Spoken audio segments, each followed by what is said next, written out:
Welcome to Gendrago Gaming's YouTube. Most would just start recording and stop again, but not I. Today we are talking about the new balance updates from 1.24, and we are joined by Gam. Gam, what's up? What's up? Thank you for joining us. Hey, buddy, how's it going? Thank you very much for having me again. It's a great opportunity to get some thoughts out on the new cards. It's going well, except I went to my friends list to, show your profile, and my game froze. Uh-oh. Yeah, that's just how high up I am. You get to those altitudes. Oh, and I went to a random game, huh? Hey, there we awesome. go. All right. Where is Gam? There's Gam, guys. Here is Gam. Thank you again for joining us. Look at that. Not a problem. Best season 977. Very nice, sir. All right, we're going to go over the balance changes for 124. Let me read them off real quick, and then we're going to go into depth on Gam's thoughts on, how it's going to affect what. So, the way we approach card balance in Clash Royale is a combination of playtesting, listening to the community, and looking at the stats. You can expect regular balance changes to keep the gameplay fine-tuned and as fun as possible. In this balance, we're looking at Royal Ghost, Night Witch, Lava Hound, and more. Royal Ghost, damage, minus 6%, invisibility delay, 0.7 seconds from 1.2, hit speed 1.7 to 1.8. Zappies, targets ground and air. Woo! Hunter, range from 5 to 4, bullet spread slightly smaller. He dropped his gun in the woods, didn't get it fixed right. Night Witch, internal bats spawn, internal bats, yeah, she spawns them from her chest. It just opens up like anyway, Zergling. Lava Hound, hit points plus 5, Goblin Hut, spawn speed 4.9 from 5, one less spawn in total.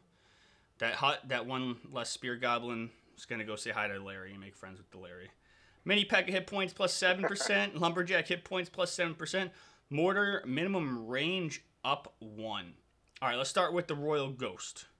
Damage negative 6%, invisibility delay, but a hit speed decrease as well. Increase, excuse me. What do you think? Now, I think that majority of it, it's right. Still need to have a little bit of mechanics works with him, but they just tuned down the point where he go invisible and then literally poof disappear again, and it's literally just a little over a half a second. So anything that was targeting him now just goes right by, kind of lets him tear at your tower, and now it gives minions, any of the kind of troops that you'd use to stop him, unless somebody has arrows, take him out before he gets a lot of damage, and tanks for other units that will get to the tower and then tank for him. I agree. I think this gives, it keeps his uniqueness about what he can do, but also makes it fair when playing against decks that aren't equipped to handle it, to at least to be able to hit him for a hot second. Oh, definitely. It was very frustrating. I think right now he's possibly could just be good. Moving forward. He's pretty balanced at this point. We're going to have to see how he goes for the rest of this season, and to be honest, the best point you're going to see him at is watching some of the Royal TV replays at max level. He's dominant. He's a very, very hard-hitting troop, and if he gets to your tower and he gets something to tank for him, goodbye. Now, Zappies, targets ground and air. I'm excited about this. Obviously, with new cards, guys, when you're up in the arenas that we're in, it does take a while to level it. So using it for ladder isn't always an option right away, like you would for a tournament. But now that Zappies target ground and air, I think that they could play a valuable part in a lot of decks and be a possible choice between that and an Ewiz. But I could be completely wrong. What do you think? I think the Zappies have definitely just made their show. They are now finally here, because the point when they first came out was like, air just demolishes them. A fireball destroys them. Every option was like, wow, they just can't get to the tower and do any real damage. They're good for defense and slowing everything down, but with all the different spells, it was like, ugh. Yeah, without targeting air, the risk versus reward of them being spelled wasn't there. Especially cards like bats and minions and minion hordes. The negative elixir trades to even put them on the map was just like, this is horrible. Now, I've actually been using a deck for playing in some tournaments, and I don't really do Grand Challenge anymore, but this 2v2 mode, I played quite a few matches with Zappies, and if left unchecked, they will wreck a tower But what fast about as using them bats. to push in with the tank, like as far as countering Inferno Dragons, Inferno Towers, and say a Golem going against a P.E.K.K.A. or something along those lines? As long as they don't have Fireball or something to knock them out, that's you just stopped your Inferno Tower. Inferno Tower won't do anything. Neither will Inferno Dragon. Bats gone in less than four. It's poof, 1, 2, 3, 4. They're gone, and it was just a great addition to them being able to do something because now they can take out minions. They can take out Mega Minion, and it's still a negative elixir trade if they do no damage. But there are the opponents going to have to play to stop them, and they're going to stop the Mega Minion. And I feel like before Mega Minion just go right by them. I feel like before too, like if you had him in your deck, yeah. Now, like if the opponent say fireballs or whatever is them, then you want to card cycle to what you'd rather have next after they fireball them. Whereas before, if your opponent had a lot of air, he's like, why am I going to waste a fireball on these? Like, there's no point. So it's like at very least forcing your opponent to cycle a spell card. Oh, they're a great fireball draw now because it's a fair elixir trade, and you get tower damage or other troop damage. But if they throw that fireball and they don't have arrows, and I have my golem down and a minion horde behind it, you just lost your tower, and your 3 crown looks almost imminent. GG's. Now Hunter losing a 1 range tile and the bullet spreading smaller. Honestly, Hunter is not one card I've seen much in, obviously in higher ladder because they're not leveled yet. But even in tournaments, so I have nothing to say on this one way or the other. But obviously this is a nerf to the Hunters. What do you think about this? Hunter, I've almost got him to level 7, and he's a very powerful card on defense. And if he can get onto offense and stay saved, he wrecks everything. I think the fact that they took his bullet spread, shrank it down just a little bit, allows a lot more of a actual square target right into a golem, right into a minion horde, and it's not going to have those 2 extra shots just disappear off into nowhere. The actual range where it brings it back a little bit more, now he's going to start attacking a little bit less, but that damage now is just, he's hitting you every single time. Oh, right. So if it's less range, does that mean that his full power force blow is going to be? It's right there in your face. Oh, so this isn't really a nerf then, or no? This is a buff. This is a buff. This is a big buff. Yeah, you should have corrected me on that one. See, that I haven't used that. That makes sense. Sorry about that, guys. If you have him versus a golem and a lightning, we'll take him out. Fireball won't. So you're gonna have to waste more elixir. And if you waste a fireball or you waste that lightning, somebody's gonna have some other cards that you might have gotten rid of my Hunter, but I'm taking your golem out and pushing you now. And you just wasted your spell to stop what the counter push is going to be. So look out, guys, for the Hunter. Night Witch. Initial bats spawn quicker. Now, when Night Witch first came out, she was overpowered. They tuned her down. I think I still thought she was fine, like evenly balanced. The initial bats spawn a little bit quicker, but the overall bat spawn time is not changing. Fine. Like, no. That's fine. Sure. It's fine. Still it balanced, helps out because now kill? when you... Oh, definitely. You drop your Night Witch now in the back. Her bat's going to come out a little quicker, so you put her in the back, the bats are going to get to the hog before. Now they're not going to be able to throw out that 100% fireball value where it's hitting the Night Witch, knocking out both bats, and the hog's just tearing through a tower if they hit you with a zapper or anything. True. I still thought the Night Witch was balanced, but, like, it wasn't... It was on the... a little bit less side from balance, so I think this will be perfectly fine. Lava. With the overpowering poison meta right now, it was just like, oh man, every time you put her down, before she can do anything, bats are dead. She's getting killed by the poison. Now it just gets those 2 bats are out a little quicker. Those bats, they're quick. You're gonna have to zap them, or they're gonna start tearing apart that hog. So it's like a Weird Al Yankovic remix of every time I look around, my bats are okay. Anyway. Speaking of bats hit speed from 1 second to 1.1 second. No, I'm no orange juice, but that would be about a 10% damage increase, right? Because if it's increasing, if it's 1 second, no, and it's going It's to no, that's 1.1 taking. or. It's making.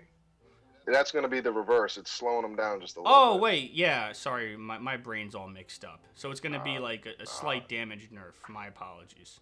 My Pretty much, apologies. yeah. Overall, if you have a swarm of bats and all of the bats are sitting there, you're gonna get a little bit less damage. It's Now just, it's negative not point 0.1 noticeable. second might not sound like a lot, but when you times it by 5 bats, if you use a bat card. By 5 bats, and the fact that they're such a weak card with just a zap, a NATO, anything can stop them. Is long with poison and everything else. Everybody has poison, No, arrows, I zap. think So this is needed for the bats, so because I do play bats. I like bats, but like when I be going with a tank, the time the bats spawn and I like the actual game reacts to throwing a zap or arrows, like physically, even if you're totally ready for it, I just feel like it did too much damage. oh, they were quick. So even being a bat lover myself, I think this is worth it. Now with the bat hit speed decreased, I feel like the bat hit speed being decreased and the slight damage nerf that it has is going to, would you say, make like null and void and counteract the Night Witch small buff? So like Night Witch got a small buff, but with the bat nerf, like Night Witch is still kind of where it was at before Pretty this. much. It was the only thing it did was it allowed the 2 bats to get a little bit of damage on a hog. No, I know, but Giant. like as far as the usability and the use rate of Night Witch, I feel like Yeah, she's not these going to two go up will anymore. just kind of null each other out. It's going to null each other out, and if the poison meta stays the same, Night Witch she's not seen a lot anymore in top ladder from what I'm looking at. You're seeing a lot more tankier cards that can push through it. The Wizard, I've seen that up top. I've seen a lot of witches. It's just there's so many other things for the same elixir cost that you can get more value from now. Speaking of the poison meta, I don't know if the Lava Hound, if they starts coming back more, I mean, with the pups and stuff, if that would help or increase or maintain the poison meta, but I'm excited to see a Lava Hound hit point increase. Like, you don't see many Lava Hounds, and I enjoy using them, and I remember the days way back of the all flyers when the Inferno Dragon came out, the all flyer decks when it first came out. I think Lava Hound needed this just because of the use rate, if anything else. Yeah, Lava Hound needs a big hand with everybody having executioners, poison, tornadoes, and arrows, or a zap in their deck. It's just as soon as you see her, you put down your tank in the other lane. Now they have to defend, so they're leaving. Either going to trade you towers and potentially lose the tower trade because with NATO and everything else, you put an executioner behind your tank in the opposite lane. Just pull it all over, start hitting it with a couple hits with the executioners before the balloon hits your tower or anything else. Throw a fireball, whatever else you have for a spell, and it's going to get almost no damage besides the balloons bomb explosion damage on your tower, which it's a little bit, but now they still have a whole tank and a push coming, and they have to stop that, and they're going to lose a tower, or they're going to have to just let the Lava Hound go and die. But Lava Hound, it needs more. It's not enough. I've been watching one of my clanmates play it, and it's a good deck, but it's just so counterable. With everything out there right now, I just don't see it as a viable card. Well, I know I'm going to give it a try, but I don't see any other nerfs or buffs that indirectly help that. With the slight possibility of the lumberjack buff, because that with the pups. Well, the zappies in itself, that's an automatic counter. Oh yeah, the hunter itself, the hunter shoots air. It's just tearing through that Lava Hound now. And once I don't have mine maxed, so I can't play. Yeah, that's a good point. But now I'm gonna take that as a challenge, yo. I'm gonna take that as a challenge. All right. Oh, always. Let's so we got the Goblin Hut spawn speed, one less spawn in total. Goblin Hut's definitely, a lot of people were complaining about that. Does one less gob? I mean, from Supercell's perspective, they probably want to take it slow, just kind of like they did with the Skeleton Army, how they took like one skeleton out at a time, or the graveyard. Was it graveyard or skeleton? I forget. But they took like one skeleton out at a time until they found like the perfect mix. A lot of people are complaining about goblin huts. I honestly don't believe that spawn speed did much. I think it needs more of a overall it needs an overall building nerf. Like the whole thing cannot be at the health points it's at. You can hit that with the lightning, which is I'm spending 1 elixir more and still getting damage on another troop, but that thing's still spitting out like 3 or 4 more goblins. And the fact they took one away, that helps a little, but it's still just like that thing is so hard to get through. Well, at the very least, I think that right now it's clear that Supercell notices that it was overpowered. They heard the feedback, and if the win rates and the issues still persist with the one less spawn in total, I'm sure they'll take it down 1 more. So, like, I'm confident that it's on their radar. They see it. You know, they took it down, and they'll move in forward. Now, the mini P.E.K.K.A. They're moving forward. I'm sorry? They're moving forward. They're addressing the issues that are coming with the game the best that they can. And they don't want to, like you said, overturn it one way or another, because then you nerf it, and then you got to rebuff it because the nerf was too much, and it's never used again. Now here's 2 very interesting changes here. Mini P.E.K.K.A. and Lumberjack. Hit points both up by 7%. This is my favorite balance update. I've used the Mini P.E.K.K.A. for the last few months. It's a powerful card. I was actually pretty shocked. It was like the card's very overpowering if left unchecked. You put it behind a golem and it knocks out a giant, and then he's still coming. You got to stop him now too. And I got my golem. He was very powerful. I was just so shocked to be like, he just got health point. Like now, you can log him, you can hit him with a fireball, you even lightning, and he's gonna still sit there and whack away. And for those who saw me just give that really weird look, that wasn't at GAM. I went to put on a replay, and the replay went right to the end of the game. It was very odd. Wow. So that wasn't on GAM's opinion there. Now, yeah, I think Mini P.E.K.K.A. definitely needed something because, like, whenever... I used to play Mini P.E.K.K.A. as part of my OG deck. But, like, if I had to pick between Mini P.E.K.K.A. or an Inferno Dragon, I picked Inferno Dragon every time. Now, with the Mini P.E.K.K.A. hit point increase, I got to think about it more. Now, your Inferno Dragon is maxed, right? Yes, it just got maxed recently, but yeah. Regardless, I definitely I'm talking tournament. You know, I'm talking like tournament standard. Oh, okay. Like now it's more of a decision. Before even before it was maxed, it wasn't a decision. I wanted the Inferno Dragon. Now I feel like even Supercell said to an extent like there's cards that they compare together. Ice Spirit and Skeletons. Both 1 elixir cards. They want to get the use rate around the same percentage. Skeleton Army and Goblin Gang. They want it to be an actual choice you have to make, not one that's so much better than the other. So they try to nerf and buff to make an actual choice. And I think now that they're looking at that as far as the Mini P.E.K.K.A. is concerned for other 4 elixir direct damage cards. Yeah, I can definitely see that. Because they don't want anybody to just choose, well, we're going to have everybody use giant decks, golem decks, and that's all everybody will use for a whole meta.